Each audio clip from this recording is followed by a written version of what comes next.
Vida Longa CBN.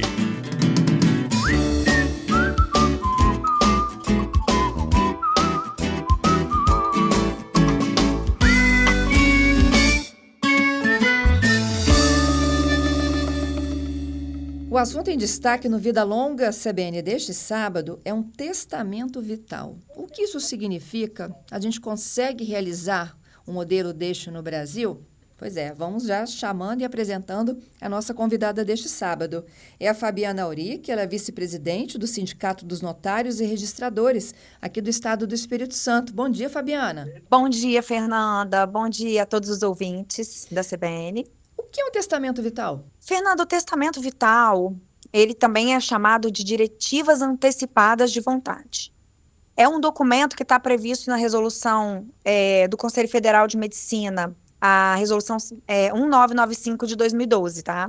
Uhum. E é um documento que visa garantir a dignidade e autonomia da pessoa que está, assim, ainda manifestando vontade, ainda com as suas, com a sua vontade, com as suas aptidões mentais e físicas, ok. Então, nesse momento, ela dispõe sobre os cuidados que ela quer ter, o tratamento médico que ela quer se submeter, quando ela estiver incapacitada. Por exemplo, vou dar um exemplo porque eu acho que com exemplo a gente consegue compreender melhor. Ok.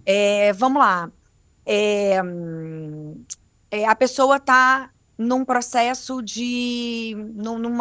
com a doença de Alzheimer, por exemplo. Ela sabe que isso vai incapacitar ela totalmente lá na frente. Ok. Então, o que ela faz? Enquanto ela ainda tem alguma autonomia, enquanto ela ainda consegue decidir as coisas da vida dela, ela vai lá e dispõe num documento, que é feito em cartório, né? Uhum. Uma escritura pública.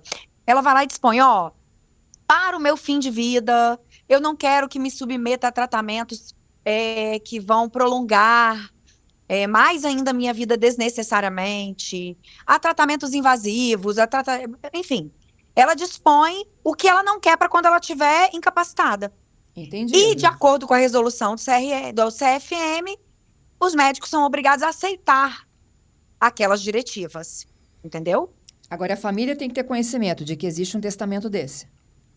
Tem, mas isso está dentro da autonomia da vontade do paciente, né? Uhum. Então, sim, ele vai dar conhecimento, mas ele não precisa da concordância da família, né? Ele vai nomear, inclusive, neste documento, um responsável para poder cumprir aquilo, né? Muitos nomeiam até médicos, tá? Médicos de confiança, por exemplo. Tem muito paciente de Alzheimer que, no início de uma doença, que vai lá e nomeia o geriatra dele. Porque o geriatra está acompanhando ali todo o processo da doença degenerativa, né? E ele já sabe o que o paciente deseja ou não. Isso. E assim, a medicina, hoje, né, ela consegue dimensionar o que o Alzheimer vai trazer lá na frente. Eu tô falando do Alzheimer, mas existem várias outras doenças, né? Tem o ELA, que também incapacita totalmente a pessoa. Tem várias outras doenças degenerativas, né, de trato neuronal. Então, os médicos já sabem aí, já conseguem antever o que vai vir. Vai parar todo o sistema, ela vai parar de andar, ela vai parar de falar, ela vai parar de engolir. Então, eles já sabem aí os possíveis paliativos. E o paciente lá no início do seu tratamento, lá quando ainda está na sua livre disposição de vontade, ele vai prever o que ele não quer, que vai gerar somente um prolongamento de vida. Então, assim, a gente tem que entender também que as diretivas antecipadas de vontade, elas não são uma eutanásia autorizada não, tá, Fernanda? Eu ia te perguntar isso agora. Que não, bom que você tocou no assunto. Eutanásia no Brasil não é permitido, tá? Nem não é uma suicídio eutanásia, assistido, mas né? Mas por exemplo, eu tenho uma diretiva antecipada de vontade lá no cartório, em que ela estava começando uma doença degenerativa, era até ela já faleceu, essa cliente minha. E ela dispôs, ela falou, olha, eu não quero que me entubem. Eu não quero ser entubada, eu não quero ficar em coma, induzido, nada disso.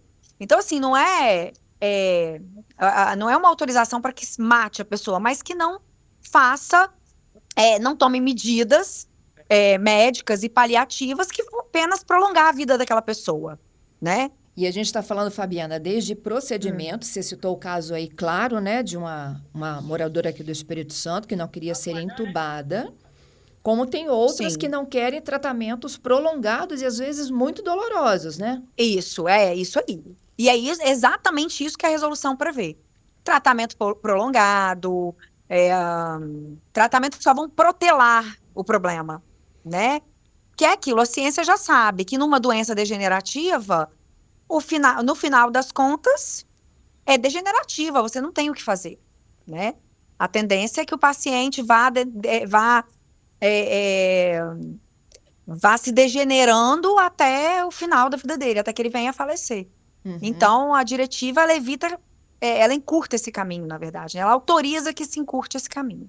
Mesmo que a gente imagine, a medicina está muito avançada, vai que ao longo desse tratamento surge algo inovador.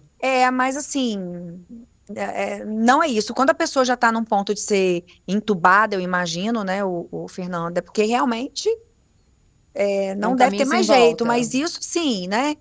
Isso vai ser tratado o médico, o paciente, o cliente que faz a diretiva, de forma, eu acho que bem cuidadosa e de forma que não vai gerar riscos, né? Sem dúvida. Fabiana, a gente está falando de doenças degenerativas, você citou ela, você citou o Alzheimer, né? E doenças também que têm prognósticos muito ruins, tipo câncer. Eles também podem se valer de um testamento vital? Aí pode, né? Dependendo do estágio que esse câncer tiver. E aí é o que eu te falei, Fernanda. Vai ser uma decisão tomada entre médico e paciente. Uhum. E ele vai apenas declarar numa escritura o que ele quer e o que ele não quer para o fim do tratamento dele, entendeu? Para o tratamento dele de fim de vida. Compreendo.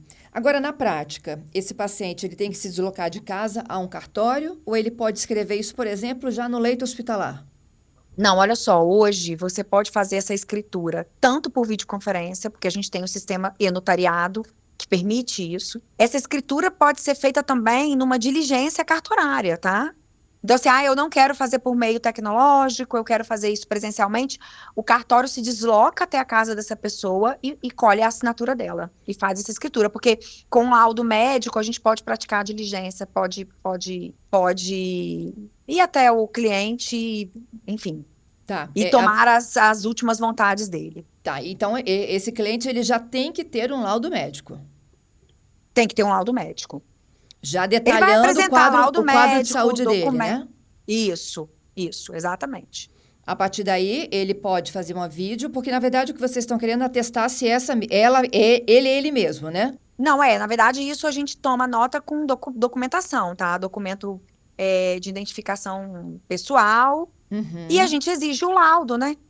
Para poder verificar a incapacidade dela, por exemplo, de se deslocar até o cartório e se dirigir a ela e praticar o ato em diligência. Isso. E aí, ela dita esse texto? Como é que é isso?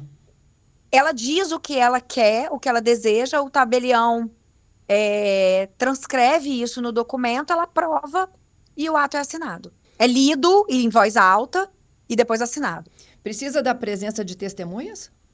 Não precisa. Não precisa. Isso se torna um documento público? Não precisa. Ou tem que ser um documento de Sim, conhecimento de é um todos? documento público. É um documento público dotado de fé pública, da fé pública notarial. É um documento público, é um instrumento público. E aí cabe a esse paciente avisar a família, olha, deixei um testamento que explica isso e aquilo? O ideal, né, Fernando? O ideal é que haja um diálogo com a família, tanto com relação à diretiva quanto doação de órgãos. Essas coisas têm que ser conversadas com a família, né? Eu acho que até você incluiu um item novo aqui, né? Esse testamento vital, ele não está fazendo ali a partilha dos bens dele. Não, ele só trata de questões mesmo relativas a tratamento médico. Uhum. A tratamento médico, ao que ela quer de digno, né? No seu fim de vida. Nada relativo a enterro, nada relativo a pós-morte. Isso tem que ser feito no testamento, no codicilo. Agora, para o seu final de vida, é a diretiva antecipada de vontade ou o testamento vital. Entendido. E lá ele pode decidir pela doação de órgãos também? Não, a doação de órgãos ela é feita num outro documento, tá? Hoje, bem simples, é feito pelo e-notariado. doação eletrônica de órgãos, e ela é feita num documento específico. Entendido. Ele não pode juntar essas Mas ela informações. ela pode constar isso na escritura, porque é uma escritura declaratória, entendeu, Fernanda? A escritura declaratória, ela tem um leque enorme de coisas. Você pode fazer declaração de união estável, você pode fazer declaração de qualquer fato. E o testamento vital, ele nada mais é do que uma escritura declaratória. Né, uma diretiva antecipada de vontade. E lá você pode declarar que você quer fazer doação de órgãos e tecidos, não vejo problema, não. Fabiana, e quanto custa um testamento vital? No Espírito Santo, cada estado tem a sua tabela, tá? No Espírito Santo, ela custa cerca de R$ 190, né? Porque é uma escritura declaratória sem valor. Então, ela custa aproximadamente isso, R$ 190, mais 40 e poucos de abertura de ficha, de firma. E por mais que a gente pense assim que a pessoa tem que ter uma maturidade enorme, né, para tomar essas decisões a partir do momento de um diagnóstico que é muito difícil, vocês fazem isso com uma certa frequência ou ainda é algo que é desconhecido do público? Eu acho que as pessoas, assim como o testamento, né, no Brasil há uma cultura de ter um pouco de medo de tratar dessas questões de o que vai ser de mim quando eu ficar doente, ou o que vai ser de mim depois que eu morrer, e por aí vai. Então há ainda um bloqueio das pessoas, né? Todo mundo acha que nunca vai passar por um problema. Morte é algo tão certo e ninguém faz testamento. Então, é um pouco cultural no Brasil, tá? Isso. Então, a diretiva antecipada de vontade também é um documento que se utiliza muito pouco. Eu fiz 2, eu acho que no máximo 3, em 7 anos como delegatária. Aqui no Espírito Santo? Aqui no Espírito Santo. Entendido. Eu acho que a partir de agora vai despertar um pouco a curiosidade das pessoas, né?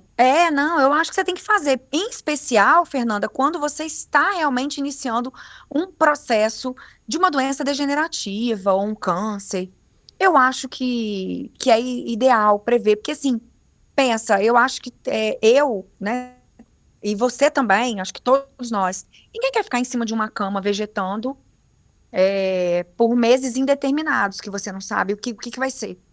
Então, eu acho que, assim, eu tenho muita vontade de fazer pra mim, tá? Mas como assim, eu não tô doente nem nada, a gente não pensa em fazer quando a gente tá com saúde.